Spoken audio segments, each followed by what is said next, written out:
Bismillahirrahmanirrahim. Assalamualaikum warahmatullahi wabarakatuh.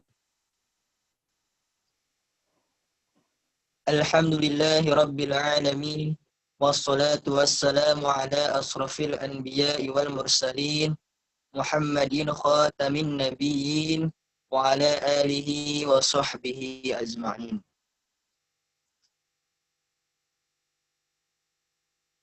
Kepada Bapak dan Ibu dosen yang kami hormati, dan tak lupa kepada mahasiswa dan mahasiswi yang kami hormati dan yang kami banggakan.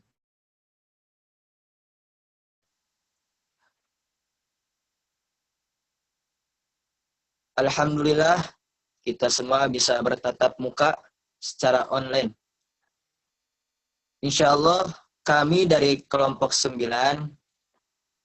akan menjelaskan tentang karakteristik perkembangan anak usia SMA atau MA dan implikasinya terhadap pembelajaran.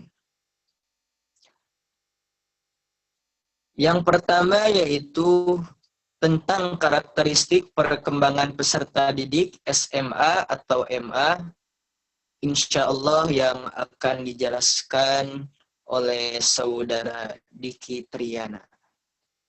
Kepada saudara dipersilahkan.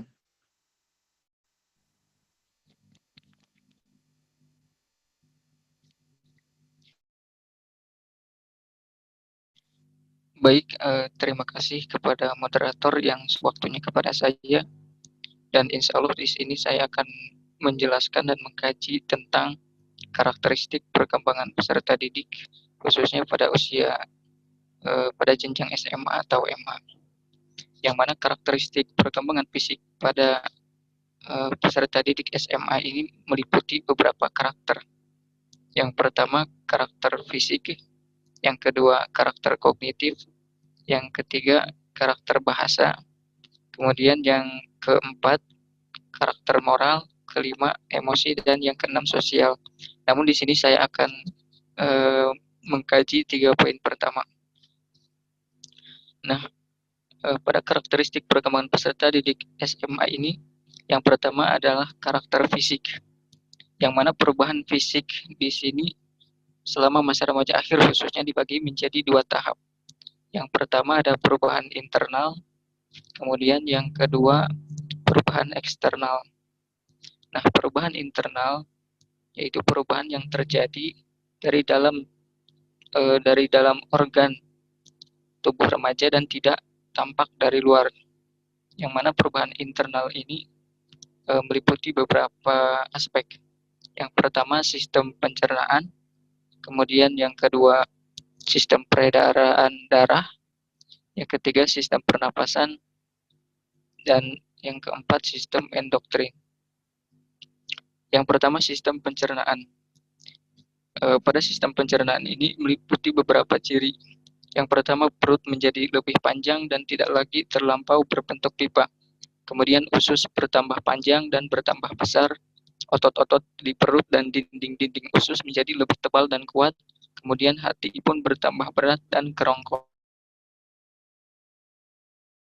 juga bertambah panjang. Kemudian yang kedua, sistem peredaran darah. Yang mana pada sistem peredaran darah ini terdapat beberapa ciri. Pertama, jantung tumbuh pesat selama masa remaja khususnya pada usia 17 sampai 18. Kemudian beratnya pun 12 kali lebih berat pada waktu lahir. Kemudian panjang dan tebal dinding pembuluh darah pun meningkat dan mencapai tingkat kematangan bila mana jantung sudah matang. Kemudian yang ketiga, sistem pernapasan. Yang mana pada sistem pernapasan ini kapasitas paru-paru kalau pada anak perempuan hampir matang pada usia 17 tahun, kemudian untuk anak laki-laki itu mencapai tingkat kematangannya baru beberapa tahun kemudian. Jadi lebih dulu perempuan dibanding laki-laki. Kemudian yang keempat, sistem endokrin. Yang mana pada sistem endokrin atau sistem kelenjar ini meningkat pada masa remaja akhir dan mulai mengalami kematangan. Kemudian yang kedua dari perkembangan fisik ini yaitu perubahan eksternal atau yang berasal dari luar, yang mana pada perubahan yang pertama tinggi badan, kemudian yang kedua berat badan, dan yang ketiga organ seks. Nah, pada tinggi badan, rata-rata anak perempuan mencapai tingkat matang pada usia 17 tahun dan 18 tahun. Kemudian untuk anak laki-laki itu rata-ratanya setahun setelahnya. Nah, perubahan tinggi badan pada remaja ini dipengaruhi pula oleh asupan makanan yang diberikan. Kemudian yang kedua ada berat badan. Perubahan berat badan di sini hampir sama mengikuti jadwal dengan perubahan tinggi badan. Yang mana perubahan berat badan ini terjadi akibat penyebaran lemak pada bagian-bagian tubuh yang hanya mengandung sedikit lemak atau bahkan tidak mengandung lemak. Ketidakseimbangan perubahan tinggi badan dengan berat badan menimbulkan ketidakidealan badan anak.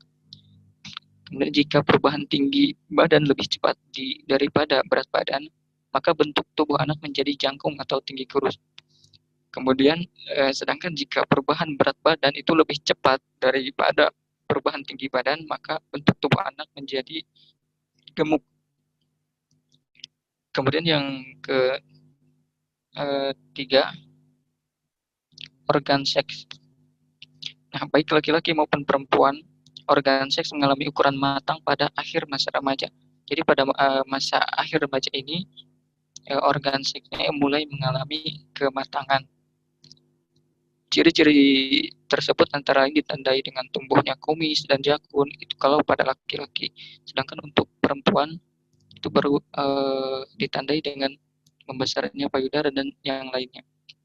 Kemudian karakter yang kedua yaitu karakter kognitif, yang mana pada karakter kognitif ini dapat digambarkan sebagai berikut. Yang pertama, sistem intelektual remaja dapat berpikir logis tentang gagasan yang abstrak. Jadi pada tahap ini remaja mulai bisa berpikir secara logis, sudah bisa berpikir masuk akal gitu. Kemudian yang kedua, berfungsinya kegiatan kognitif tingkat tinggi yang membuat rencana, strategi, membuat keputusan-keputusan, serta memecahkan masalah. Jadi pada tahap ini para remaja sudah bisa membuat rencana, membuat strategi, membuat keputusan-keputusan, dan bisa memecahkan masalah. Kemudian yang ketiga, sudah mampu menggunakan abstraksi membedakan yang konkret dengan yang abstrak. Jadi pada tahap ini para remaja sudah bisa membedakan yang konkret itu yang nyata, dan yang abstrak atau tidak berwujud atau tidak nyata. Kemudian yang keempat, munculnya kemampuan nalar secara ilmiah dan sudah bisa belajar menguji hipotesis atau dugaan sementara. Kemudian yang kelima, memikirkan masa depan, perencanaan, mengeksplorasi alternatif untuk mencapai psikologi remaja. Jadi pada tahap ini para remaja sudah bisa memikirkan masa depan, merencanakan masa depan mereka. Kemudian yang keenam, mulai menyadari proses berpikir efisien dan belajar berintrospeksi. Jadi pada tahap ini para remaja sudah bisa berintrospeksi atau mengoreksi diri mereka masing-masing. Kemudian yang ketiga yaitu karakter bahasa. Nah, pada karakter bahasa ini meliputi beberapa aspek. Yang pertama, lebih memantapkan diri pada bahasa asing tertentu yang dipilihnya. Jadi para remaja pada tahap ini mereka sudah mulai bisa memilih bahasa-bahasa yang disukai oleh mereka, khususnya pada bahasa-bahasa asing. Kemudian yang kedua, menggemari literatur yang bernafaskan dan mengandung nilai-nilai filosofis, etis, dan religius. Jadi pada tahap ini para remaja sudah bisa menggemari literatur atau bahan bacaan yang bernafaskan dan mengandung nilai-nilai filosofis, etis, dan religius atau keagamaan. Kemudian yang Ketiga, lebih bersifat rasionalisme idealis. Jadi mereka pada tahap ini sudah bersifat rasionalis, bisa berpikir dengan menggunakan rasio gitu. Kemudian yang keempat, sudah mampu mengoperasikan kaidah-kaidah logika formal disertai kemampuannya membuat generalisasi yang lebih bersifat konklusif serta komprehensif. Jadi pada tahap ini para remaja sudah bisa mengoperasikan kaidah-kaidah atau aturan-aturan logika atau dalam menggunakan logika kerangka berpikir secara formal disertai kemampuannya membuat generalisasi. Kemudian yang kelima, tercapainya titik puncak kedewasaan yang kemudian mungkin ada pertambahan yang sangat terbatas bagi yang terus bersekolah, akan mungkin menjadi mapan yang suatu saat menjalani deklinasi. Pada tahap ini para remaja sudah mencapai titik kedewasaannya. Kemudian yang perkembangan selanjutnya akan dijelaskan oleh Saudara Dikril. Saya kembalikan ke moderator.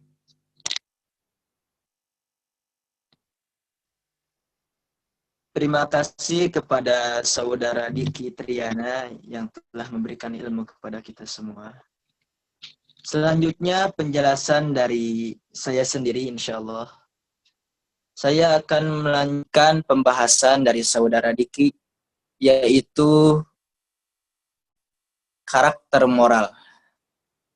Karakteristik yang menonjol dalam perkembangan moral remaja adalah bahwa sesuai dengan tahapan berpikir operasional formal, yaitu mulai mampu berpikir abstrak dan mampu memecahkan masalah-masalah yang bersifat hipotetis.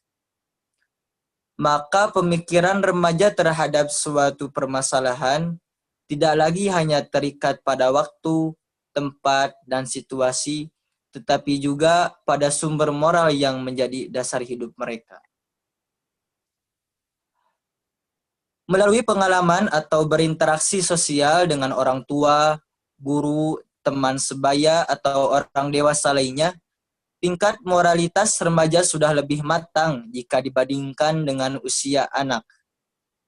Mereka sudah lebih mengenal tentang nilai-nilai moral atau konsep-konsep moralitas, seperti kejujuran, keadilan, kesopanan, dan kedisiplinan.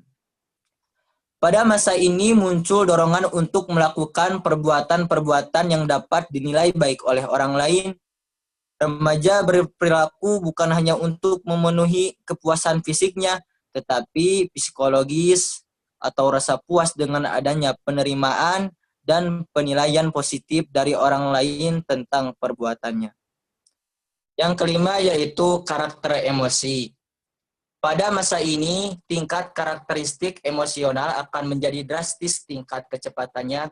Gejala-gejala emosional para remaja seperti perasaan sayang, marah, takut, bangga dan rasa malu, cinta dan benci, harapan-harapan dan putus asa perlu dicermati dan dipahami dengan baik.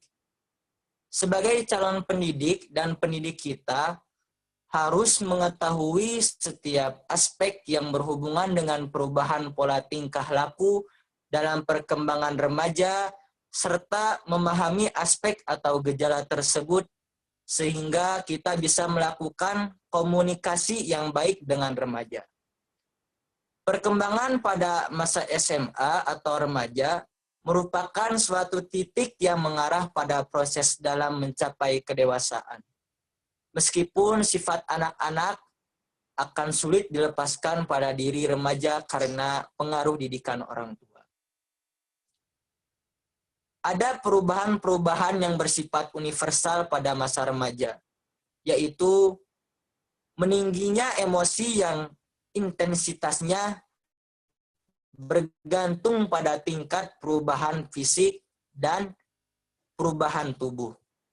Perubahan minat, dan peran yang diharapkan oleh kelompok sosial tertentu untuk dimainkannya yang kemudian menimbulkan masalah berubahnya minat, perilaku, dan nilai-nilai bersikap mendua terhadap perubahan. Perubahan-perubahan tersebut akhirnya berdampak pada perkembangan fisik, kognitif, afektif, dan juga psikomotorik mereka. Kemudian yang selanjutnya nomor 6 yaitu karakter sosial. Pada masa remaja berkembang yaitu kemampuan untuk memahami orang lain. Remaja memahami orang lain sebagai individu yang unik, baik menyangkut sifat pribadi, minat, nilai-nilai, maupun perasaannya.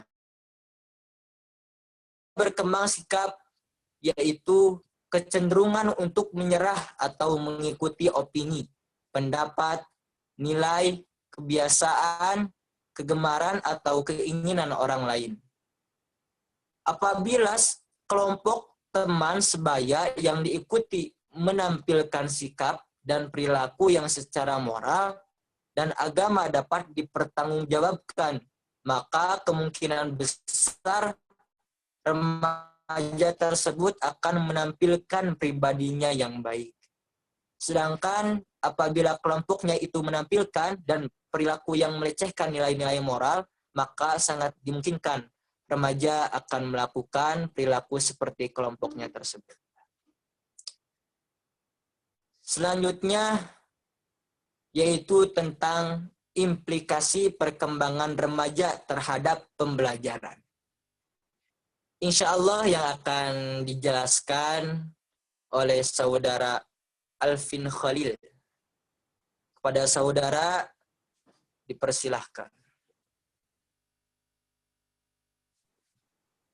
Bismillahirrahmanirrahim. Terima kasih kepada moderator. Di sini saya akan menjelaskan tentang implikasi perkembangan peserta didik SMA atau MA terhadap pembelajaran. Langsung saja di sini, intervensi pendidikan untuk mengembangkan emosi remaja agar dapat mengembangkan kecerdasan emosional, salah satu diantaranya adalah dengan menggunakan intervensi yang dikemukakan oleh W.T. Green Consortium dengan atau tentang unsur-unsur aktif program pencegahan, yaitu sebagai berikut. Intervensi di sini artinya adalah campur tangan pendidik atau guru terhadap remaja. Yang pertama di sini ada pengembangan keterampilan emosional. Cara yang dapat dilakukan untuk mengembangkan keterampilan emosional individu diantaranya yang pertama, mengidentifikasi dan memberi nama atau label perasaan. Misalkan perasaan ini perasaan sedih, senang, gembira, ataupun yang lainnya. Lalu yang kedua, ada mengelola perasaan. Jadi nantinya si peserta didik diajarkan bagaimana cara mengelola perasaan yang baik dan menempatkan perasaan pada tempat yang seharusnya. Misalkan ketika sedih, perasaan sedih itu boleh ditampilkan ke publik atau hanya untuk diri sendiri dan lain-lain. Salah satu contohnya. Lalu yang ketiga ada mengurangi stres, dan yang terakhir memahami perbedaan. Untuk mengembangkan keterampilan emosional individu. Lalu poin yang kedua, pengembangan keterampilan kognitif. Cara yang dapat dilakukan untuk mengembangkan keterampilan kognitif individu adalah yang pertama, belajar melakukan dialog batin sebagai cara untuk menghadapi dan mengatasi masalah atau memperkuat perilaku diri sendiri. Jadi belajar melakukan dialog batin itu antara gejolak hati dengan pikiran sebisa mungkin ketika sudah remaja harus bisa menyelaraskan antara pikiran dan hati sehingga nanti produk yang dikeluarkan dari dalam tubuh hasilnya baik dan itu dapat mengembangkan keterampilan kognitif menjadi lebih baik dari sebelumnya. Jadi antara pikiran dan hati harus selaras sehingga menghasilkan produk yang baik. Lalu ada yang kedua, belajar menggunakan langkah-langkah penyelesaian masalah dan mengambil keputusan. Misalnya, mengendalikan dorongan hati, menentukan sasaran, mengidentifikasi tindakan-tindakan alternatif, dan memperhitungkan akibat-akibat yang mungkin timbul. Nah, di sini maksudnya adalah si remaja harus atau dilatih untuk menyelesaikan masalah tidak dengan bertengkar lagi. Ketika anak kecil atau yang lainnya ketika emosi, hal yang terlintas dalam pikiran pertamanya adalah sesuatu masalah bisa diselesaikan secara dengan berantem ataupun lain sebagainya. Asal cepat, yang penting masalah selesai. Padahal ketika dilakukan dengan cara-cara yang kasar, itu akan menimbulkan berbagai masalah. Maka ketika remaja, seharusnya dilatih remaja itu untuk belajar menggunakan tindakan-tindakan alternatif yang lebih atau yang lebih baik lah. Tidak menggunakan kekerasan, tapi dengan cara damai, halus, serta santun. Lalu ada di sini yang ketiga, belajar memahami sudut pandang orang lain dalam arti empati. Jadi mulai ketika remaja itu seharusnya dilatih untuk belajar berempati terhadap orang lain. Ketika orang lain misalkan mengeluarkan pendapat atau dan sebagainya, kita tidak boleh langsung menjudge atau menilai orang itu pendapatnya salah karena tidak sesuai dengan kita. Tapi mulailah belajar berempati, belajar toleransi, belajar memahami dan menerima pendapat orang lain, dan diri sendiri. Lalu poin yang ketiga di sini ada pengembangan keterampilan perilaku. Nah, cara yang dapat dilakukan untuk mengembangkan keterampilan individu adalah sebagai berikut. Yang pertama, mempelajari komunikasi nonverbal. Misalnya, berkomunikasi melalui pandangan mata, ekspresi wajah, gerak-gerik, posisi tubuh, dan sejenisnya. Nah, di sini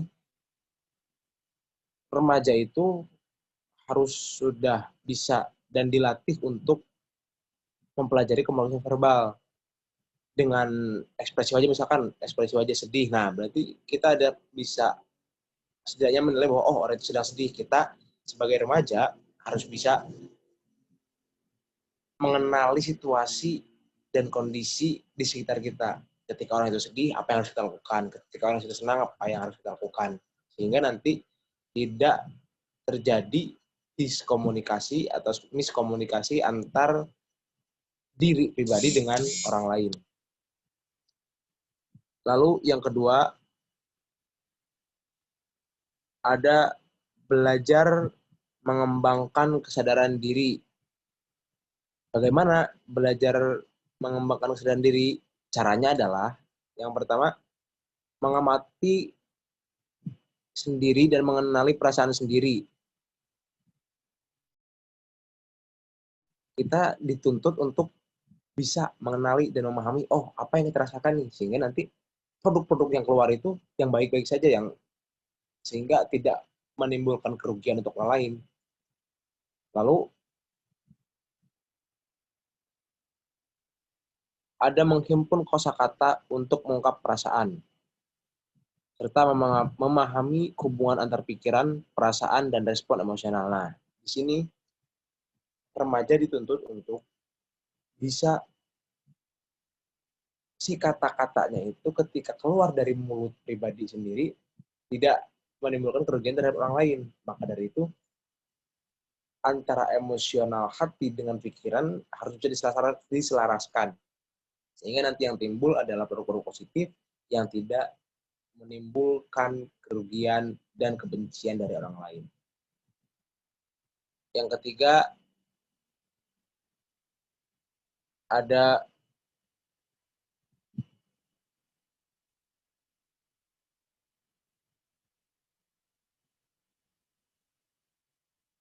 belajar menerima diri sendiri.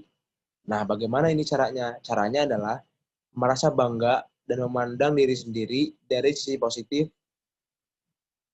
mengenali dan memahami kekuatan dan kelemahan diri sendiri, serta belajar mampu untuk menertawakan diri sendiri.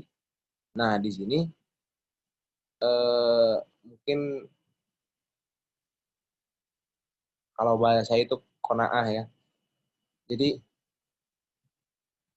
kita sebagai manusia memang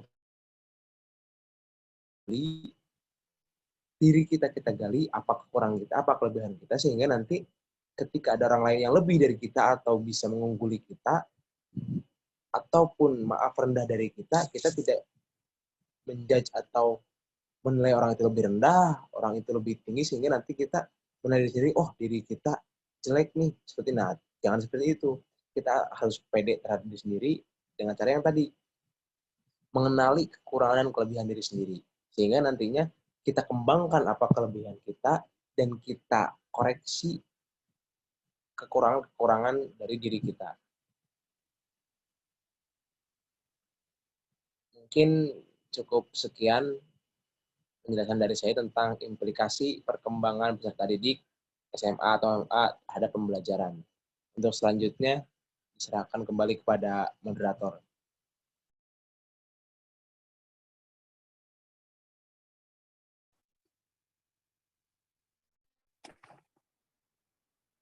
Terima kasih kepada Saudara Alvin Khalil yang telah memberikan penjelasan. Selanjutnya yaitu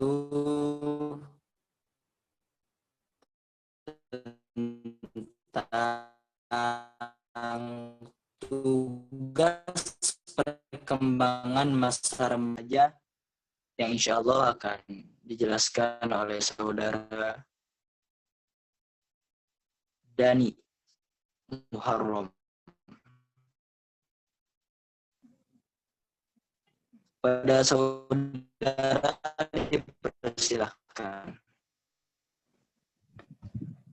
Terima kasih kepada saudara moderator yang telah memberikan saya waktu untuk sedikit menjelaskan tentang tugas perkembangan masa remaja.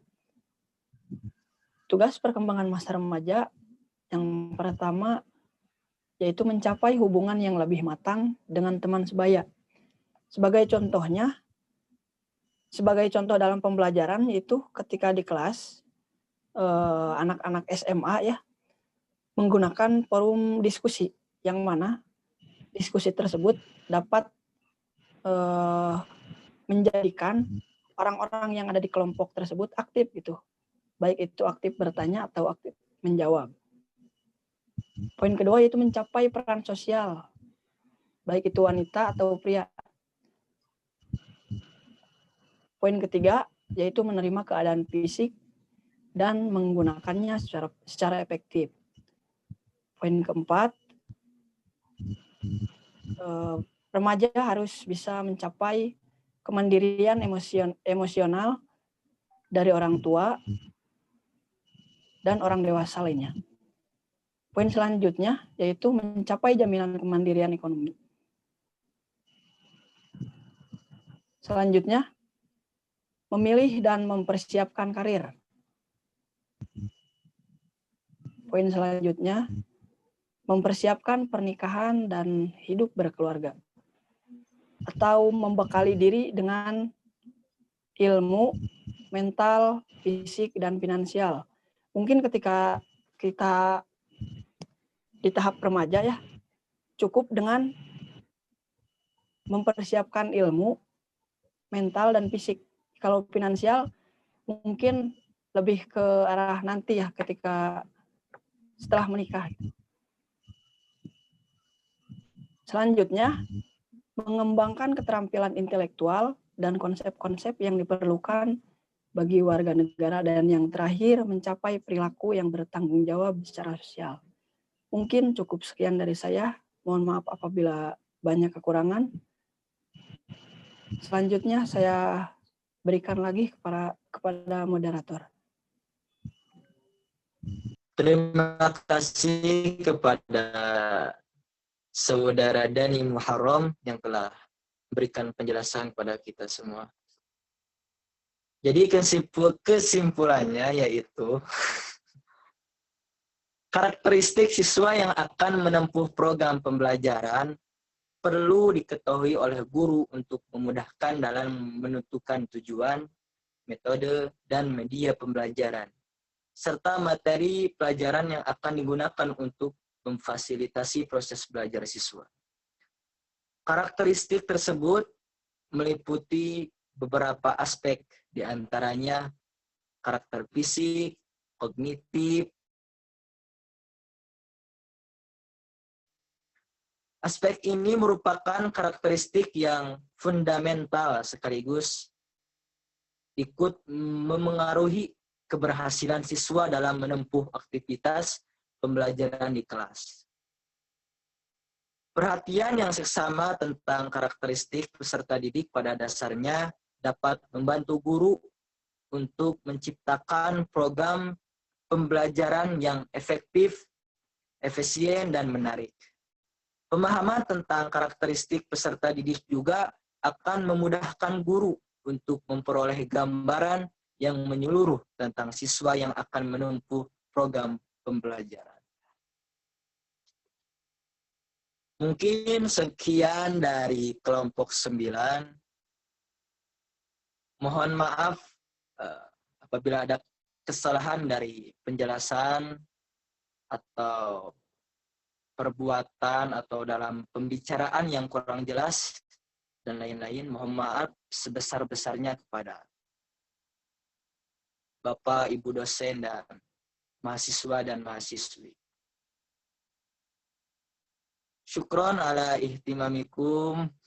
Terima kasih atas perhatiannya.